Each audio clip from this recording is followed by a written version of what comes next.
Hi everyone! Welcome to Sulit Review. So after 2 weeks guys, may bibigay ko na sa inyo ngayon yung full review ko dito sa Vivo X60, yung pros and cons, yung kanyang battery performance, at mamaya i-compare din natin to sa dalawa pang phone na meron ding magandang camera. iPhone 12 Pro Max at OnePlus 9 5G. So umpisahan natin.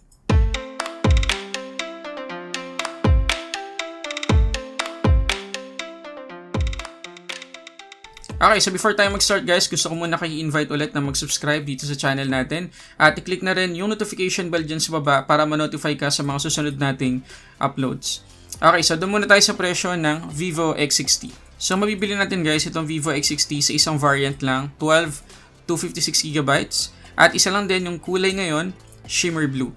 Ang presyo, 34,999 pesos. 35,000. At again guys, ito yung shimmer blue, i-review natin ngayon. So pwede nyo titigan kung magugustuhan niyo yung design ng phone na to. Pero naipakita ko na rin naman sa inyo guys dun sa unboxing and first impression kung gaano kaganda yung design ng phone na to. So doon na rin natin umpisahan yung full review na to. So huwag natin kakalimutan guys na itong Vivo X60 ay protected ng Corning Gorilla Glass 6. Hindi lang yung harap, kundi pati na rin yung likod. Pagkatapos matte finish pa yung likod itong Vivo X60. Kaya hindi siya fingerprint magnet, hindi smudge magnet, sobrang linis tingnan all the time. And again, yung shimmer blue guys na kulay ng Vivo X60 ay napaka-premium, elegante at masarap tingnan. Alam mo yung sa unang tingin mo pa lang sa phone, alam mo may kamahalan ng presyo. Manipis din siya kaya hindi mahirap hawakan at napaka-komportable din mag-type dito o mag-navigate ng phone.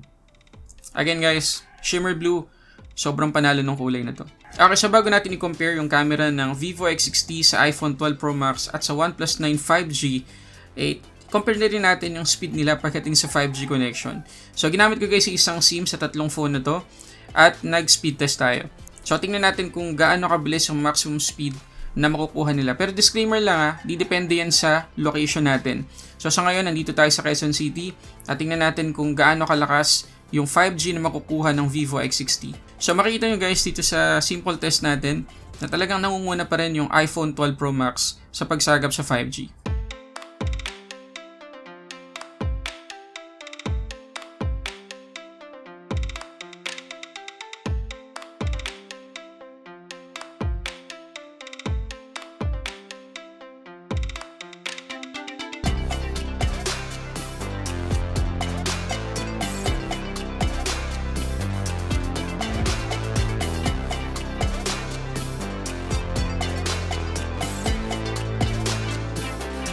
Okay, sunod natin guys yung display nitong Vivo X60. So ulitin lang natin yung specs niya. So meron tayo ditong 6.56 inches AMOLED 1080 by 2376 resolution na merong 398 ppi. Supported pa niya yung HDR10+, meron siyang 120Hz na screen refresh rate at 240Hz na touch sampling rate.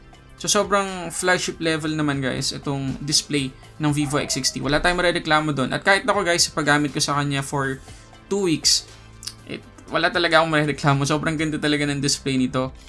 Actually, may isa pala. Yung selfie camera placement niya guys, nasa gitna pa rin. Hindi ko alam kung bakit hindi nilagay ng Vivo dun sa pinakagilid para naman kapag ginagamit natin siya sa landscape mode, matakpan natin lalo na kapag nanonood tayo ng videos, movies, o naglalaro dito ng games. Pero dahil nasa gitna, kahit ano pang gawin natin, madidisturb talaga tayo. Pagkatapos gusto ko lang i-note na yung display nitong Vivo X60 ay hindi curved yung bawat gilid guys ha. Flat na flat to. Kasi kung titingnan natin yung picture ng Vivo X60 dun sa kanilang website, pag tinitigan ninyo, parang may curve yung display niya. Pero guys, wala talaga.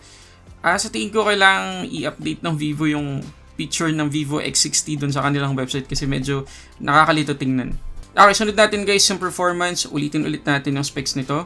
So meron tayo ditong Android 11, FunTouch OS 11.1, Snapdragon 875G 7nm, 256GB na UFS 3.1 at 12GB of RAM. Plus huwag natin kakalimutan guys na meron tong extended RAM, pinakita ko na rin yun sa inyo, kung saan pag napuno na yung 12GB of RAM, kukuha siya ng 3GB dun sa storage at gagawin niya yung RAM.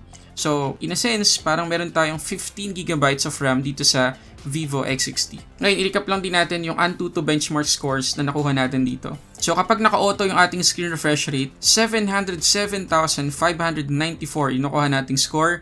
Kapag naka 60Hz, 713,339. Kapag 120Hz, 711,008. So ulitin ko, yung sweet spot ng kanyang performance ay kapag naka 60Hz tayo na screen refresh rate. Okay, so doon na tayo guys sa pinaka-highlight ng phone na to, yung kanyang camera na merong Zeiss optics. So meron tong 48 megapixels, 1.79 aperture na main shooter, meron niyang optical image stabilization, at naka Sony IMX598 na sensor. Meron din tayong telephoto lens na 13 megapixels at ultra-wide na 13 megapixels. At yung selfie camera nitong Vivo X60 ay 32 megapixels. Well, mas mababa ng kaunti compared dun sa kanyang younger brothers na V21 series kasi naka 44 megapixels yun. Abangan nyo din yung full review ko doon. Pero tingnan natin ang magiging itsura ng ating selfie camera dito sa Vivo X60 kung i-compare natin dun sa 12 Pro Max at sa OnePlus 9 5G. So, isa-isayin natin guys yung mga photos. Okay, so dito sa unang sample natin, makikita natin yung Share Vista Tower.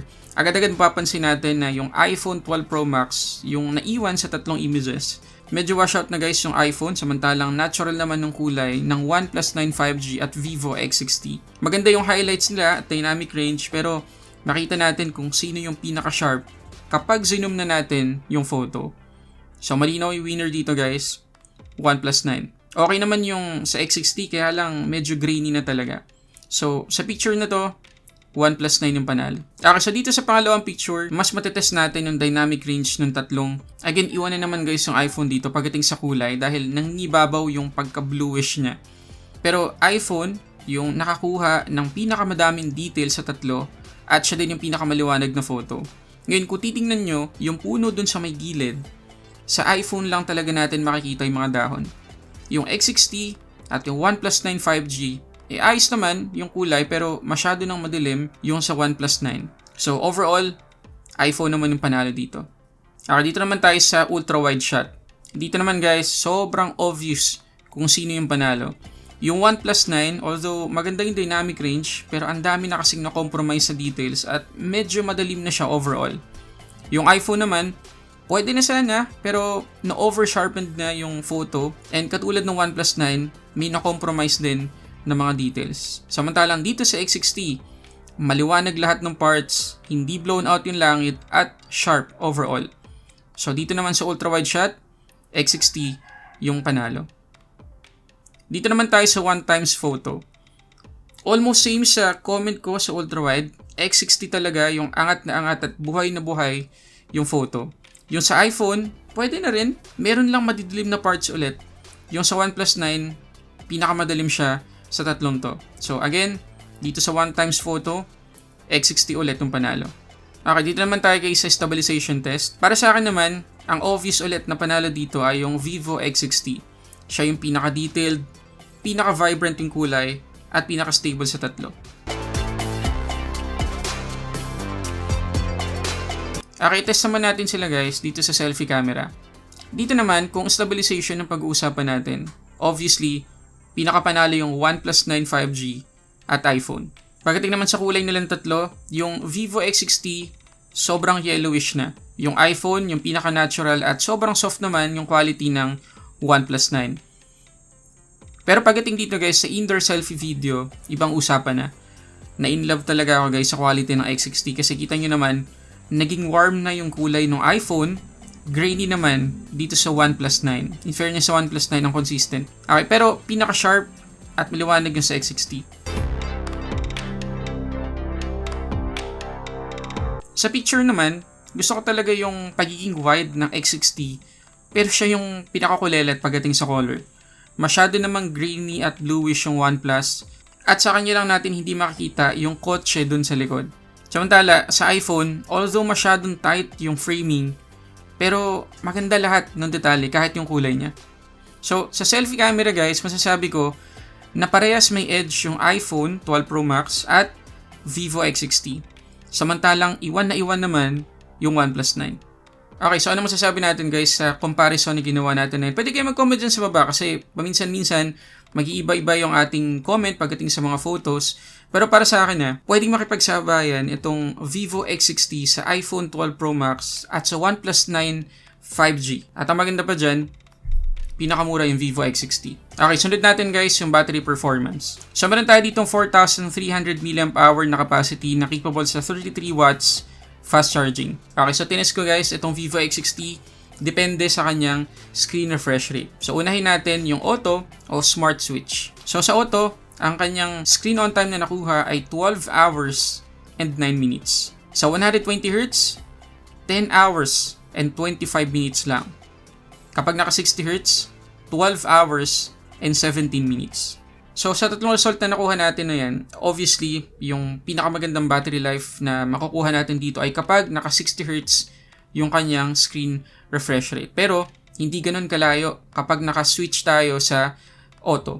So, kung ako sa inyo, i-auto nyo na lang yung screen refresh rate kung gusto nyo talaga makatipid ng battery. Pagdating naman sa charging, impressive naman yung nakuha nating result dito sa Vivo X60. From 15 to 100%, 1 hour and 2 minutes lang. Hindi pa rin ito yung pinakamabilis na charging speed na makikita natin ngayon sa mga flagship level na phones. Pero at least guys, mabilis na yan para sa presyo niya. Okay, so pag-usapan na natin guys yung pros and cons na nakita ko overall dito sa paggamit ko sa Vivo X60 after 2 weeks or more than 2 weeks. Yung pros, siguro naman obvious na yung design, yung display, yung kanyang performance, and all. Pero meron akong gustong i-mention na mga cons tungkol dito sa Vivo X60 na baka hindi na natin masyadong mapansin. Okay, number 1, yung sinabi natin kanina, yung battery life. Well, nakakuha siya ng 12 hours, pero ang condition dapat ay naka 60Hz ka lang o naka auto switch. Kapag sinagad mo sa 120Hz, sobrang bababa na yung kanyang screen on time, 10 hours na lang mahigit. So para sa presyo na yan, medyo nakaka-disappoint. Ang maganda sanang ginawa ng Vivo dito sa X60 para naman makabawi sila sa battery performance. Kinapalan nila ng kaunti yung phone tapos nilakihan nila ng konti yung battery capacity kasi 4,300 mAh lang. Sobrang baba nun para sa standard ng flagship level na phone. Okay, pangalawa, walang 4K resolution yung kanyang selfie video.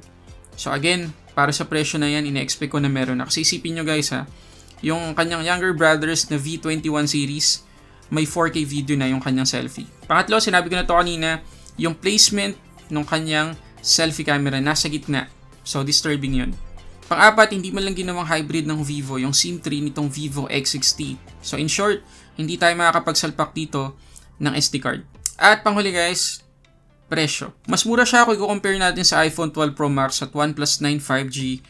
Pero hindi pa rin kasi natin maituturing na competitive yung presyo itong Vivo X60. Mapapaisip ka pa rin dahil may phone na same yung chipset pero way cheaper compared dito sa Vivo X60. Poco F3. Kung titingnan natin yung Poco F3, yes, 8GB pa rin yung RAM nun. Mas maganda pa rin yung camera ng Vivo X60.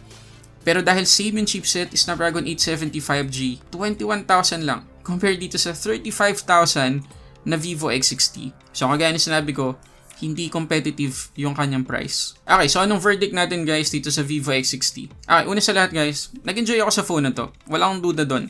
Nagustuhan ko talaga itong Vivo X60. Kaya masasabi ko na hindi ako mahihirapang i-recommend kung sakali na yung nagtatanong sa akin ay priority yung mobile photography, yung pag-shoot ng camera, shoot ng videos gamit ng camera, magandang option itong Vivo X60. Lalo na kung hindi ka naman fan ng iOS, ng iPhone, okay na substitute sa iPhone itong Vivo X60. Pero ulitin ko lang guys kung ang habol lang ninyo ay performance, Snapdragon 870 for example, wag na tong Vivo X60.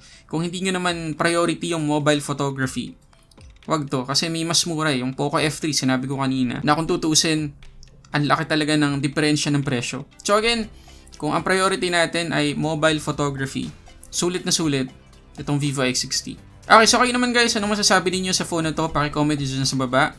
At kung nakatulong tong video na to, paki-hit naman yung like button. At mag-subscribe ka na din. At hit yung notification bell para ma-notify ka sa mga susunod nating uploads. So yun muna guys, para sa samot-saring unboxing reviews, this is Sulit Tech Reviews.